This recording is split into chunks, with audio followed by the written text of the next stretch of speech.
Yo, what is up guys, welcome to a new video. Today I'm gonna continue with the walkthrough of Khuli, and today I'm gonna show you the drop. In the past tutorial I showed you the breakdown, and well, you supported a lot that video, so here you have the drop. And I wanna ask you if you want a mastering tutorial too about this track, because it is basically the same mastering I did in Superman, and I already showed you that. So well, if you want it, just leave it down in the comments, and if a lot of people ask about this, I will make it. And before going to this tutorial, remember to subscribe and give a like, so you won't miss anything. And with that being said, let's start with the tutorial. So here we have the first drop, this is the second drop.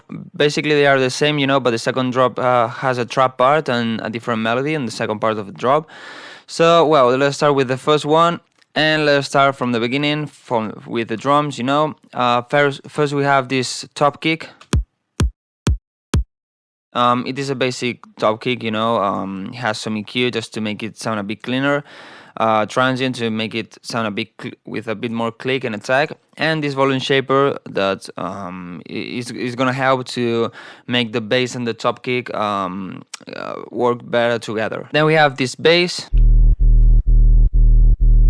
This bass comes from this one, Maski Banga sent me this one. But as you can see, it has some parts where I think they took from somewhere that has sidechain. So as you can see here, changes a bit. So what I did is just insert this in Edison, okay? And in this part, I cloned this wave. So now we have this. Okay, and if I take out all of the effects, sound like this. So as you can see now, it sounds a bit warmer. And I did that just basically with some EQ, some camera crasher to make it a bit fatter, more EQ, another camera crash, another EQ. With this volume shaper, I did the opposite with the top kick, so when the top kick is going down, the bass is going up. And as you can see here, I also decreased it a bit before the next beat, so the top kick is gonna sound a bit cleaner, because I make sure that anything else is gonna sound at that moment. And then both the bass and the top go to this bus, where I have another EQ to make it a bit, bit more bass and a bit cleaner. Some deglue that is not really doing anything, just a little bit, and then some camera crashes to make it a bit fatter, glue them a bit better together. And well, later the bass has this pitch automation that it makes it go up, and then here it goes down, so it adds a bit of movement to the bass. So it is not the same all the time. So at this moment I liked the gig, but I thought it needed a bit more bass. So what I did is add this pattern that is just 3x with C, okay, a normal sine wave. And I have two layers, we could say two notes. You can hear this, but you cannot really hear this, okay? But it added some bottom end, that makes it a bit heavier, and warmer, and makes it sound a bit fuller. So it's just a sub, with the volume shaper, then another one, and nothing else. And then without this, it sounds like this. But with this bass, so it makes it a bit, heavier and bigger. Well, after that we have this kind of hardstyle kick.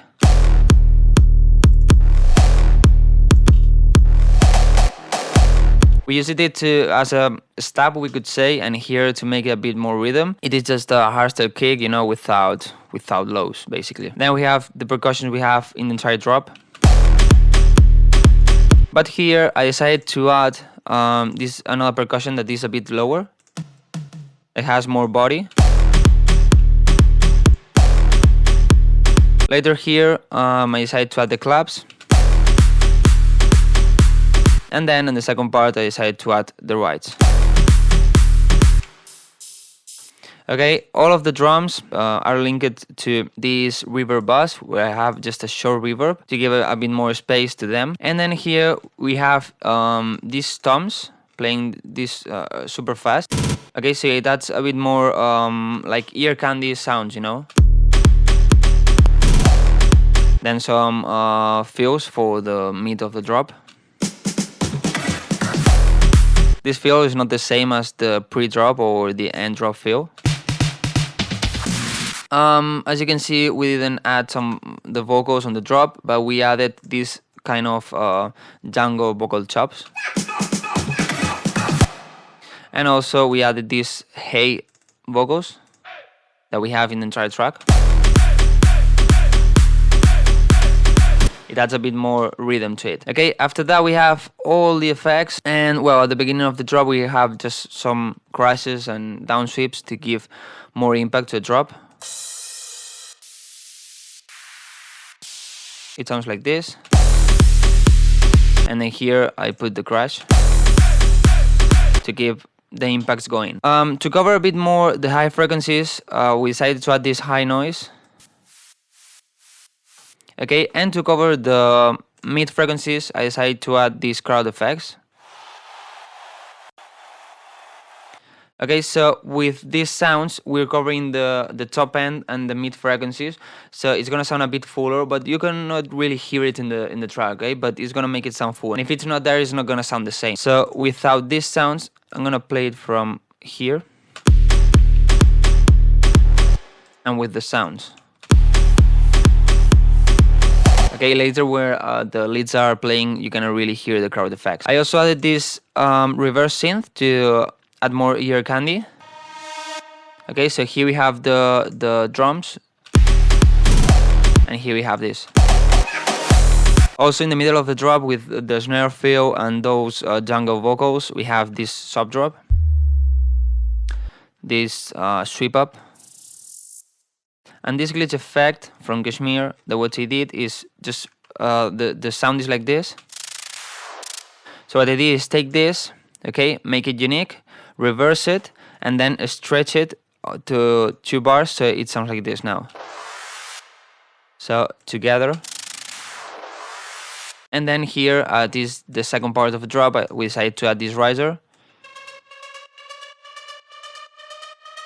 that we pitch it down to fit the key of the track, and then these rising effects here that are from the build-up.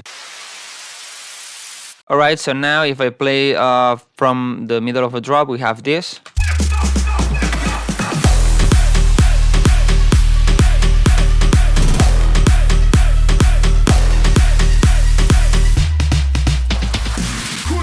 So we had like the base of the track, you know, we had the drums, we have the effects, we have some vocals, the jungle vocals, you know, we have some ear candy here and there.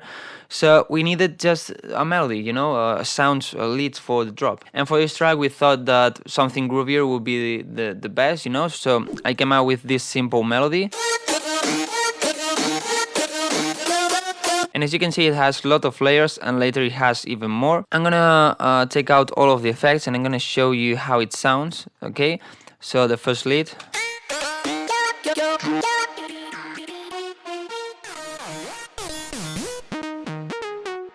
And then together sound like this. Now it sounds a bit harsh, you know, and too much high frequencies, so if we add all of the effects, basically, as you can see, they are EQs.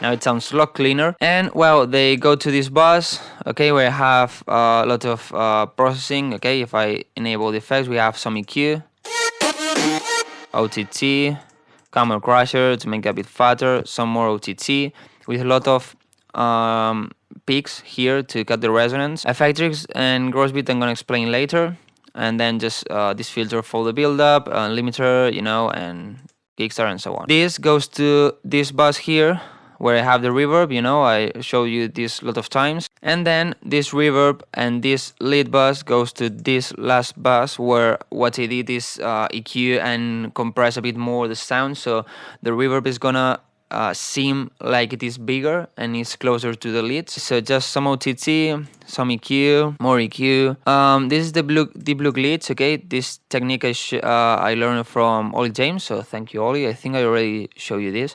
It is a really short delay, okay? And as you can see, the mix is not that big. And this is gonna help to make the sound a bit more metallic. If I take it out, probably you cannot really hear it. And then some more EQ, some limiter, so this volume shaper is just to give space to the punch of the kick, and then this is just to control the sound on the track. So well, if now we play this part on the drop, they're gonna sound like this.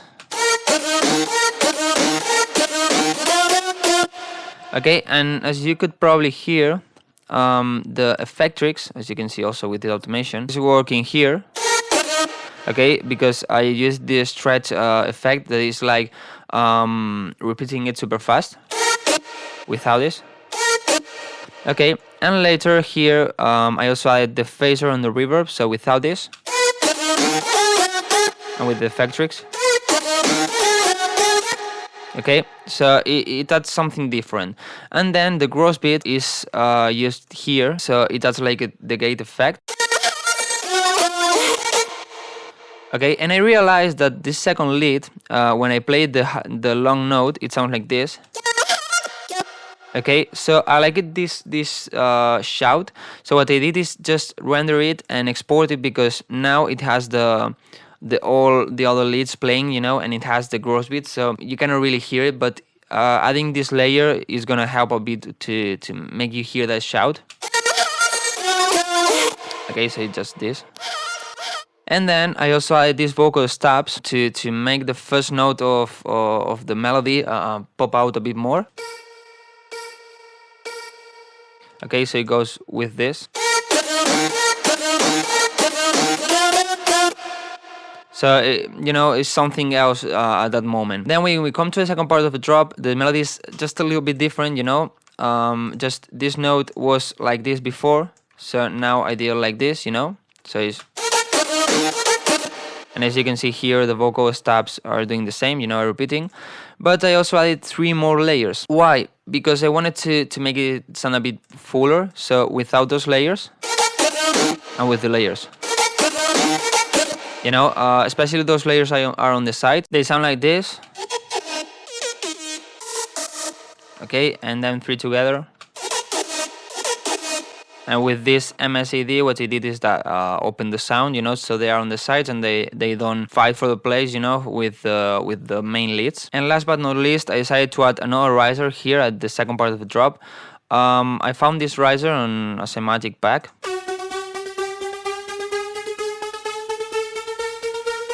But I didn't like the rhythm, so what I did is just cut the first sound, the first note, okay, this.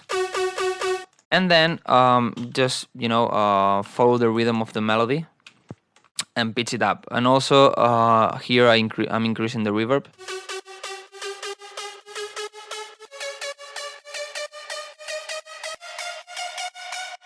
And as you can hear, it also goes left and right with this pancake effect.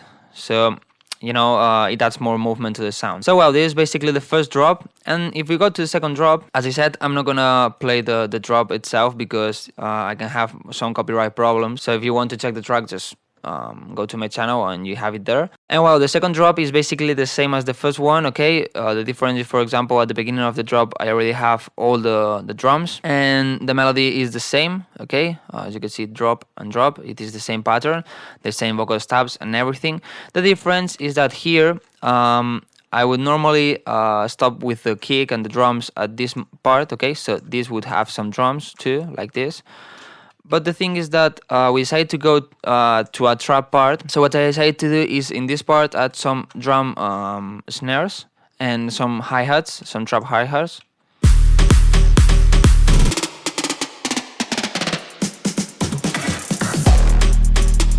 So with this, you know that something different is gonna come, and as using trap sounds, you probably know that it's gonna sound as trap. We just have, you know, the same percussions, just difference is the kick, okay? That is Dyro kick 808.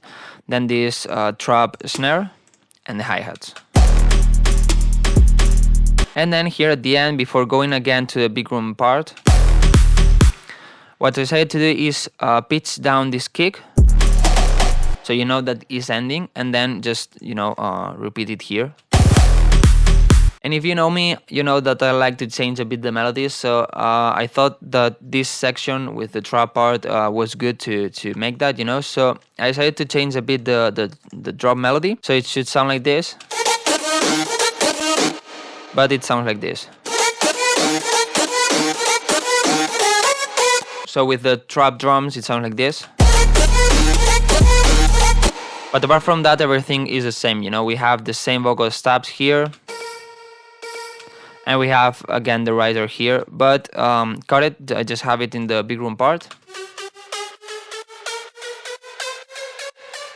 So well, guys, as you could see, this is the drop of Khuli. It is pretty basic, but we decided to add a lot of ear candy and a lot of movement on the track, you know, with the effects, with the rising going left and right. Adding ear candy with the hardstyle kick, you know, the drums, the reverse synth, you know, then changing to trap and all these things, because we wanted, you know, to keep the rhythm going, to keep changing it, evolving, and also because as the melody is so simple, we could say, you know, it's more like a rhythm than a melody. So adding all of these things in the background with the drums and the effects is gonna make the track don't sound that boring. Because in my opinion, if you have a rhythm, you know, a basic melody, and that is more or less following just a rhythm, try to have a lot of things in the background, you know. And if you have a fast melody and it's changing a lot, try to keep a bit simple the background with the drums and the effects, because otherwise maybe it's gonna sound too chaotic, you know. So as I said before, if you want the mastering of this track, just leave it down below. If you don't want it, because I already did 2 or 3 tutorials about this, don't say anything, or say don't make it, and I won't make it. Okay, so I would do another tutorial different. So guys, I hope you learn a lot with this tutorial. I hope you like this track. Sorry for not playing the track in the tutorial. I said in the previous one that I had some copyright problems. If you want to check the track, just go to my channel, or I will put a link up here somewhere, and listen to the track, or stream it on Spotify or on SoundCloud, or go to my Instagram and you also have a video, or go to Apple Music, I think it is already, and somewhere, you know. So guys, hope this tutorial helped you. Hope you learn a lot. Subscribe so you don't miss anything. Support this video. And guys, see you in the next video.